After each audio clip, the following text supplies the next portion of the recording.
Est-ce que tu peux nous dire qui est Julien et comment vous vous êtes rencontrés ?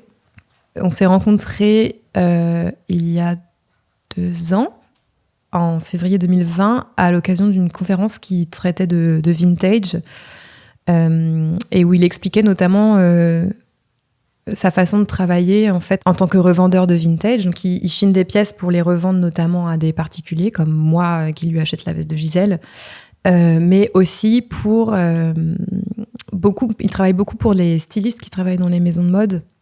On a tous les deux mentionné le fait que dans nos métiers respectifs, l'étiquette, la griffe était un vrai support de datation et aussi d'authentification, et qu'on y avait recours à peu près tous les jours.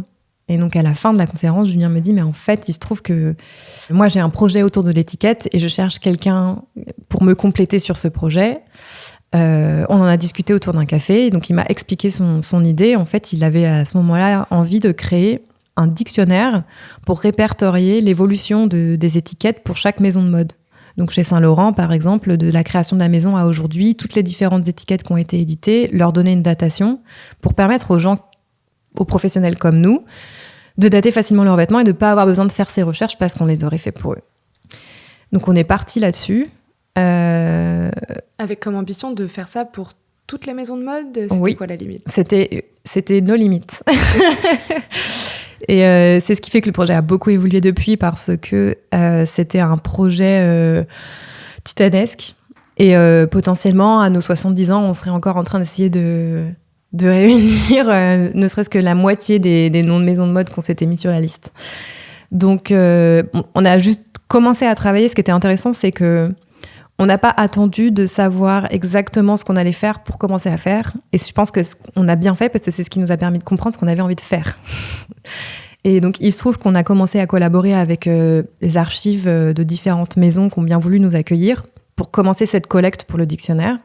Donc, on regardait pièce après pièce, des dizaines de milliers de pièces dans les archives de maisons. Et en regardant ces pièces, on a commencé à se poser plein de questions de manière juste curieuse et naturelle, pas forcément pour les utiliser dans le dictionnaire. D'ailleurs, elles ne trouvaient pas leur place dans un dictionnaire. Et donc, on a commencé à se dire, mais tiens, à quoi ça fait référence ce changement dans l'étiquette ? À quoi ça fait référence ce nom propre sur l'étiquette de composition ? Je ne sais pas, chez Margiela, il y a un nom propre qui n'est pas Margiela sur l'étiquette de composition, qui est cette personne, qui est cette entreprise.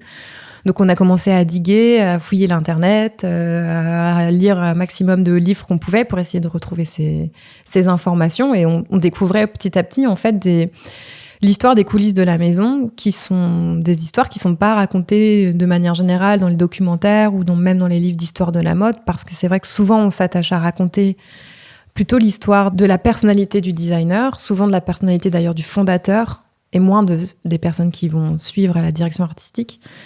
Et souvent des plus grandes créations ou des plus grands défilés. Enfin, en fait, on fait souvent une histoire de ce qu'il y a eu de mieux. Et rarement, on va s'intéresser du coup à tout ce processus qui fait que ces collections et ces pièces fabuleuses ou les pièces moins fabuleuses existent. Et donc, via l'étiquette, on a pu mettre un peu la main sur ces informations qui nous expliquent comment est-ce qu'on crée un vêtement, en fait, comment est-ce qu'on le produit, comment est-ce qu'on le commercialise, et qui sont du coup les personnes qui ont cette expertise et qui pratiquent ce métier, et qui ont tout à leur échelle un impact incroyable sur la collection et puis sa viabilité derrière dans le temps. Et donc c'est pour ça qu'on en est venu à créer ce projet de revue dont je parlais au début, qui est donc une revue qui mêle notre projet un peu nerd de dictionnaire, donc il y aurait toujours des chronologies d'étiquettes, mais la revue, ça nous permettait aussi une certaine liberté pour raconter aussi toutes ces histoires qu'on a découvertes. Et de montrer en fait que l'étiquette, aussi fou que ça puisse paraître, c'est un véritable support de récit.